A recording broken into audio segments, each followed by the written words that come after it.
This story is titled, My Cheating Ex-Wife Sued Me, thinking she will get the house and my money, but in the end, she lost and had to pay child support. Karma is a bitch. Hey everyone, if you're enjoying these stories and want to support the channel, don't forget to hit that subscribe button. It really helps our channel. Now let's start the video. OP starts by saying, Hi all, I don't usually post personal stuff here, but I wanted to tell this story because it's been a wild ride, and honestly, I could use some outside perspective, or maybe just some validation. I'll give you some context of how and why we divorced before exposing her after divorce games. Bear with me. So, when my ex-wife, Sarah, female, and I, male, decided to have kids, it felt like the start of a new chapter in life, one filled with promise. At the time, I was 32, working as an engineer, and earning enough to give us a comfortable lifestyle. Sarah, at 29, was doing well as a marketing associate. We were a team, or so I thought.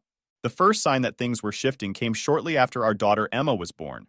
Sarah sat across the dinner table one evening, pushing around the food on her plate, and said, I think it's time I quit my job. She made it sound so practical, like it was all about the baby. Daycare is expensive, and you're doing so well at work. It just makes sense, she explained. I didn't push back much.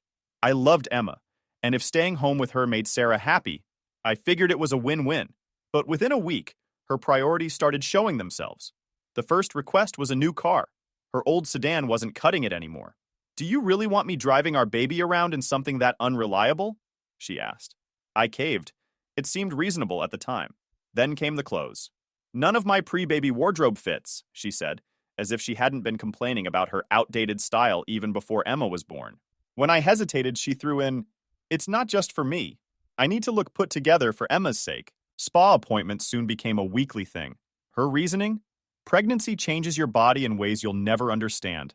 At first, I didn't say anything. She'd been through a tough pregnancy, and I thought she deserved to feel good about herself. But as the months went on, it started to feel less like Sarah was focusing on Emma and more like she was focusing on herself. I'd come home after a 10-hour shift to find Sarah scrolling through her phone, Emma playing alone in her playpen. When I'd suggest we spend some time together as a family, Sarah would sigh and say, I've been with her all day. You take over for a while. Bedtime routines were completely on me. I was fine with it at first, but because of my job, I needed some help too. As Emma grew older, Sarah's spending habits didn't slow down. She joined a mom's group, but treated it more like a social club than a support network. She'd meet her friends for lunch at upscale cafes, always ordering the most expensive items on the menu. When I suggested we set a budget to manage our growing expenses, Sarah laughed. What's the point of making all this money if we're going to live like we're broke? She said. It stung. I'd been working overtime, missing out on moments with Emma, and Sarah's response felt dismissive. By the time our son, Ethan, who was 2 years old, the cracks in our relationship had turned into chasms. Sarah kept doing the same things, spent her days shopping online, planning vacations we couldn't afford, and attending fitness classes. Any talk of cutting back was met with resistance. It's for the kids, she'd say. But it was hard to see how her latest designer handbag was benefiting Emma or Ethan. Her disdain for any kind of parenting responsibility became clearer with time. When Emma started preschool, Sarah rarely attended parent-teacher meetings. What's the point? She said. It's not like they're teaching calculus.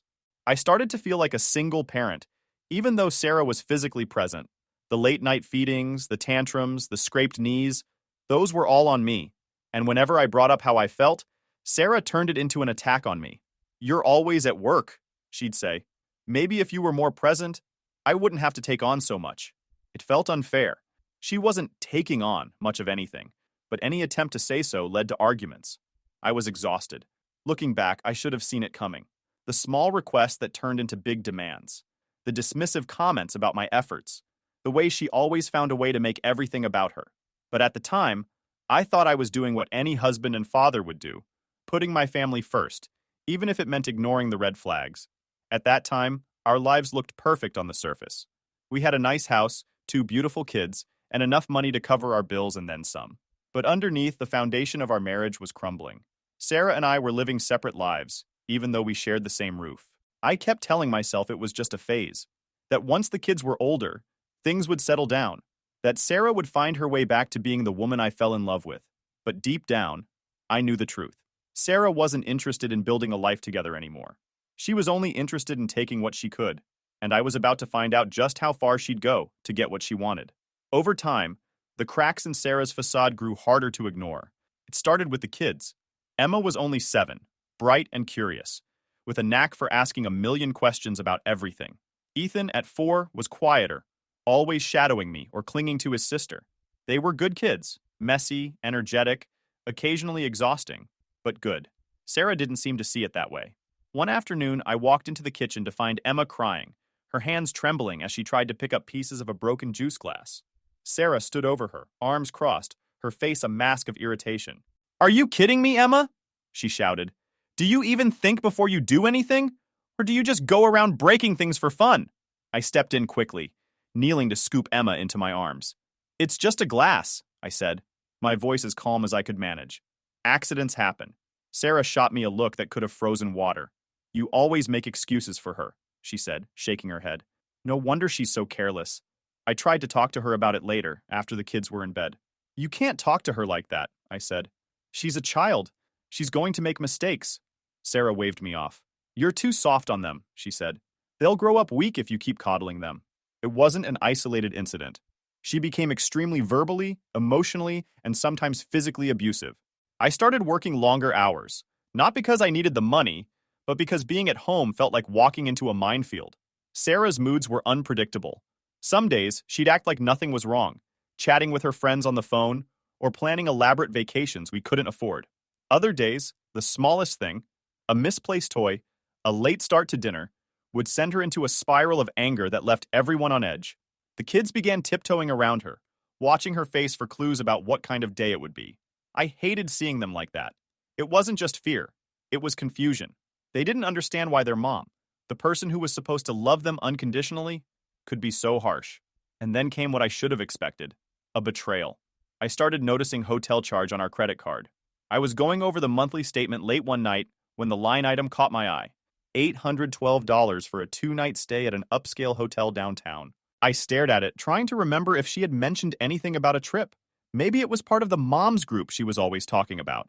Maybe it was some sort of spa weekend. But deep down, something didn't feel right. The next day, I asked her about it casually, trying not to sound accusatory. "Hey, what's this hotel charge on the card? Were you away for something I forgot about?" Sarah didn't even blink. "Oh yeah," she said. "It was a girls' weekend with the moms group. We just needed a break from everything." Her answer was too quick, too rehearsed. My intuition told me she was lying, but I didn't press her right then. Instead, I waited until she left for another lunch with friends and started digging. It didn't take long to find the truth. A mutual acquaintance, someone I'd waved to at neighborhood barbecues, someone who had been in my home, had posted photos on social media, pictures of him and Sarah together at the same hotel, holding hands, smiling. I stared at the photos, my hands shaking. Sarah wasn't just smiling. She was glowing, holding hands with someone I had once called a friend. I closed the laptop, my chest tight with rage and betrayal. That night, I waited for her to come home, rehearsing what I would say, knowing this confrontation would change everything. That night, I confronted her. I showed her the photos, laid everything out, and waited for her to explain, to apologize, to at least try to justify what she'd done. She didn't. Instead, she rolled her eyes and crossed her arms. "So what?" she said, her voice dripping with disdain. "Maybe if you weren't so boring, I wouldn't need to find excitement elsewhere." The words hit harder than I expected, not because they were true, but because of how little she cared about the hurt she'd caused. I slept on the couch that night, though sleep was a generous term. My mind raced, replaying every moment, every red flag I had ignored, every excuse I had made for her. By morning, my decision was clear. This wasn't a marriage, it wasn't even a partnership.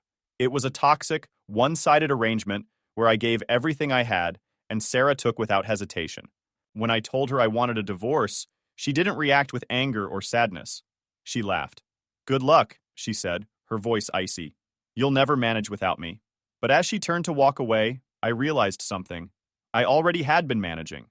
I had been the one holding everything together while she tore it apart. And now, I was ready to let it go. Now here, the crazy thing started. They say divorce is the end of a battle, but for me, it was just the beginning of Sarah's last-ditch attempt to ruin everything I had left. Little did she know, her own mistakes would be her undoing. After Sarah left, the house felt both quieter and heavier. I thought her absence would bring peace, but instead, it brought a hollow kind of tension. The kids were my focus, and they were the only part of my life that felt stable. Everything else seemed to be unraveling. Sarah had always been difficult, but the divorce turned her into someone I barely recognized. She refused to cooperate on anything. Every decision became a battle. Splitting assets, arranging visitation, even figuring out who would keep the dog. For someone who always acted above it all, she was suddenly deeply invested in making my life miserable. She also refused to pay her share of the kids' expenses. When I asked her about splitting daycare or school costs, she'd reply with a smirk, "You wanted them more than I did. You figure it out." It wasn't just hurtful, it was infuriating. Money was tight. With our accounts frozen during the divorce process, I had to rely on friends and family to get by. Every paycheck went toward keeping the lights on and making sure the kids didn't feel the strain. I cut out everything unnecessary: cable, eating out, even coffee on the way to work. Meanwhile, Sarah seemed to live exactly as she had before. It wasn't long before the kids started asking questions. "Why doesn't Mom live here anymore?" Emma asked one night. She was old enough to understand that something big had changed, but too young to grasp the full picture. I told her what I could. Sometimes grown-ups don't get along the way they should, and it's better for everyone if they live in separate places. Emma nodded, but her eyes were searching for something more.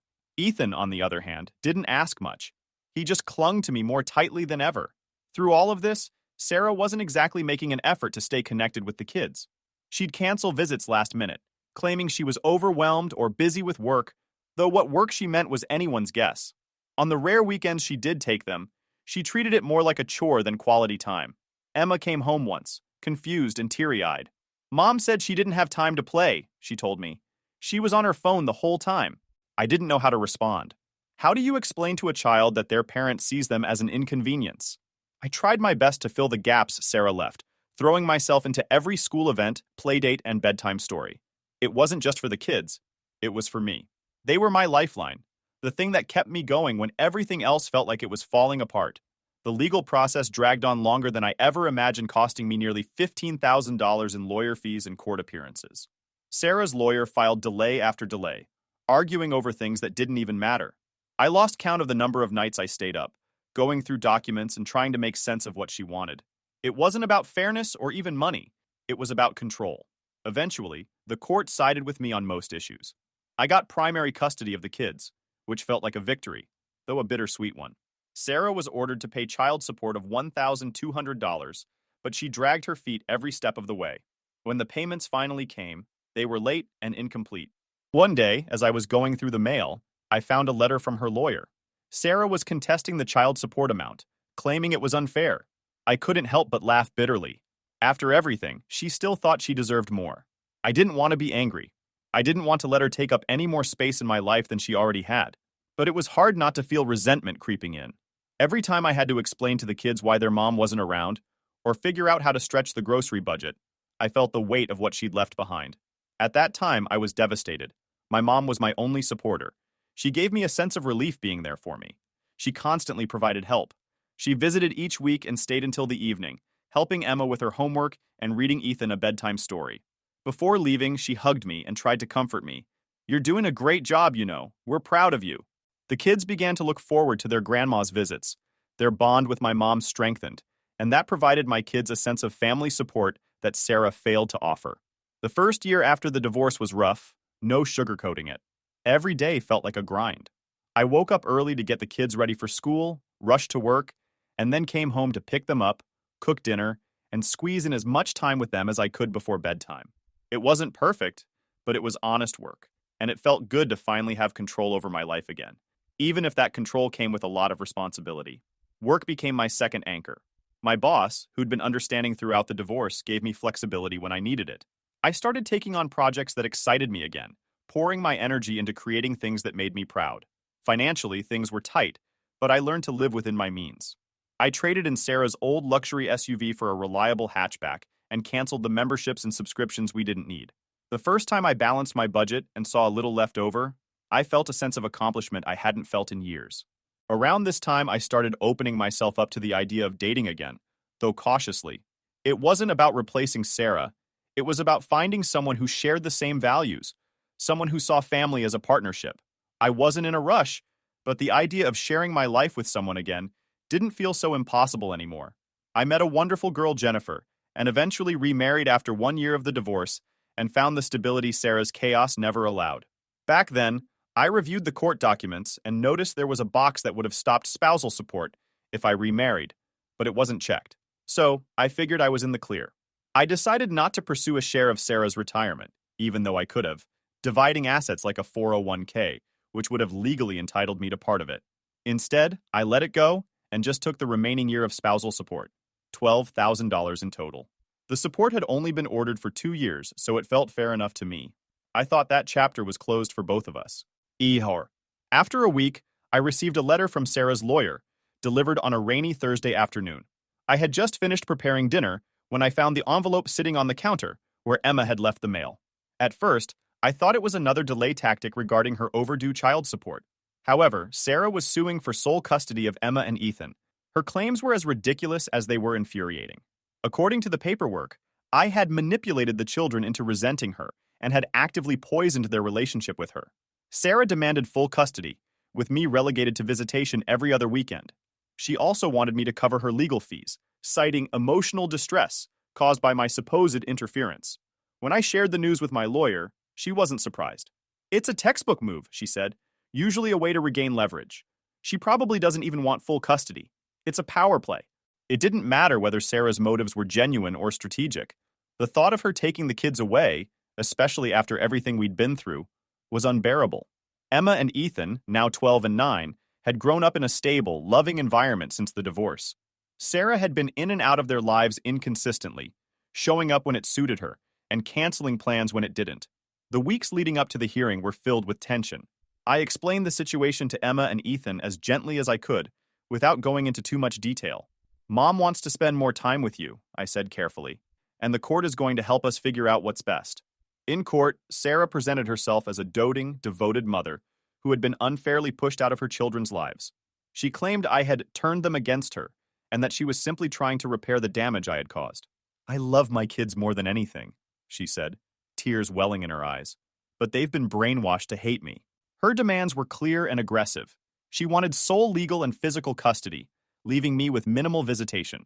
She also requested a reduction in her child support payments, arguing that she would be the primary caregiver and therefore shouldn't have to contribute financially. To top it off, she sought reimbursement for her legal fees, which were conveniently estimated at just under $15,000. The reality Sarah ignored was that her relationship with Emma and Ethan had faltered because of her own actions, or lack thereof. My lawyer presented a detailed timeline of Sarah's missed visitations, canceled plans, and sporadic involvement. We included text messages where she had bailed on weekends with excuses ranging from "I'm too tired" to "I need some me time." One message in particular caught the judge's attention. It was from a few months earlier when Sarah had canceled yet another weekend visit. "I can't do this right now. Tell the kids I'll make it up to them, but I need to focus on myself for a bit." When it was my turn to testify, I focused on the kids. I described their routines, their schools, their hobbies. I talked about how Emma had started excelling in science and how Ethan had recently joined a soccer team. I explained how I had been the one attending parent-teacher conferences, taking them to doctor's appointments, and reading bedtime stories every night. The court also heard from Emma and Ethan directly, something I had been nervous about but ultimately agreed to because it was important for their voices to be heard. Emma's words were measured but powerful. "I love my mom," she said, looking directly at the judge, "but she doesn't really spend time with us. Dad's the one who's always there. He's the one who makes sure we're okay." Ethan, shy as always, spoke softly, but with conviction. "I want to stay with Dad," he said simply. Sarah's lawyer tried to discredit their statements, suggesting I had influenced their opinions. But the judge wasn't buying it. The facts were clear. Sarah's involvement in the kids' lives had been inconsistent at best, and her sudden push for custody felt more like an attempt to regain control than a genuine desire to be a better parent. The proceedings took weeks, during which Sarah's anger only grew. Remember, it was during one of these sessions that she discovered I had remarried a year earlier. She hadn't paid much attention to my personal life until that moment, but when my remarriage was brought up as part of a financial disclosure, her face turned red with fury. "You've been taking spousal support this whole time?" She hissed at me outside the courtroom. "You owe me that money." The irony was almost laughable. Sarah had failed to check the box during the divorce to end spousal support upon remarriage, a mistake entirely of her own making. But now, she acted as though I had stolen from her.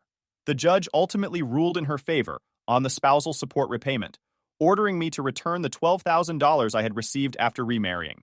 However, in the same breath, The judge increased Sarah's child support obligation to $2,200 a month.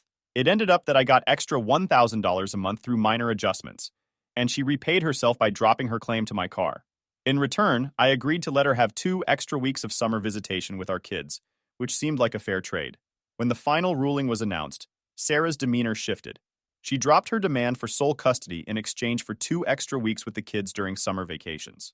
She framed it as a gracious compromise. "I'm doing this for the kids," she said with an air of martyrdom, as though she were making a noble sacrifice. For me, it wasn't about winning or losing. It was about preserving the life Emma and Ethan had come to know, a life filled with stability, love, and routine. Sarah's attempt to disrupt that had failed, but it left scars nonetheless. However, I kept in mind that Sarah wasn't the type to let go without taking one last shot. It started with a passing comment from my lawyer during a routine check-in. "You know, you're still entitled to half of Sarah's retirement account," she said, almost casually. I had waived my claim to it during the divorce, hoping to keep things amicable at the time. But after years of her games, unpaid child support, and relentless drama, I wondered if it was time to revisit that decision. At first, I hesitated. Going after Sarah's retirement felt like stirring up trouble when things were finally calm. But whenever I thought about it, it felt like the right thing to do. Not out of spite, but as a way to hold her accountable for years of reckless behavior. This wasn't about revenge. It was about fairness. When I filed the motion, Sarah's reaction was as explosive as I'd expected. She called me almost immediately. "Are you serious? You're coming after my retirement now? You really are pathetic." I stayed calm. "This is what I'm legally entitled to," I said. "It's not about you. It's about doing what's right for the kids and their future." Sarah, of course, didn't see it that way. She mocked me at every turn, calling me bitter, petty, and obsessed. During one particularly heated exchange in court, she said, "This is why you'll never be happy. You can't let things go." Her tactics to delay the process were relentless. She ignored court orders, claimed she didn't have the funds, and dragged the case out for years. At one point, she even argued that she had spent most of the account, though bank statements quickly disproved that claim. Each court hearing felt like a battle. Sarah would arrive with her usual smugness, often making snide comments loud enough for me to hear. "Still chasing crumbs?" she said once, smirking as she walked past me. But I stayed focused. I wasn't there to engage with her games. I was there to secure what was owed, not just for me, but for the future I was building for Emma and Ethan. Finally, after nearly 4 years, the court ruled in my favor. I was awarded 50% of Sarah's retirement account, a figure that ended up being significantly larger than I'd anticipated. I had expected around $12,000 based on the original estimates, but after reviewing the updated statements, the court ordered Sarah to pay me just over $48,000. The news didn't sit well with Sarah or her new fiancé, who had entered the picture during the latter half of the proceedings. He sent me an email shortly after the ruling, accusing me of ruining their future and calling me vindictive. My response was simple. Sarah made her choices, and these are the consequences. I told him that if he really wanted to marry her and protect his assets, they could get a prenup so he wouldn't have to worry about it. He said he shouldn't have to sign a prenup because I robbed them. I didn't give him that much thought. Last thing I wanted to care about was Sarah's stuff. The payout allowed me to do something I'd dreamed of for years. Set up college savings accounts for Emma and Ethan.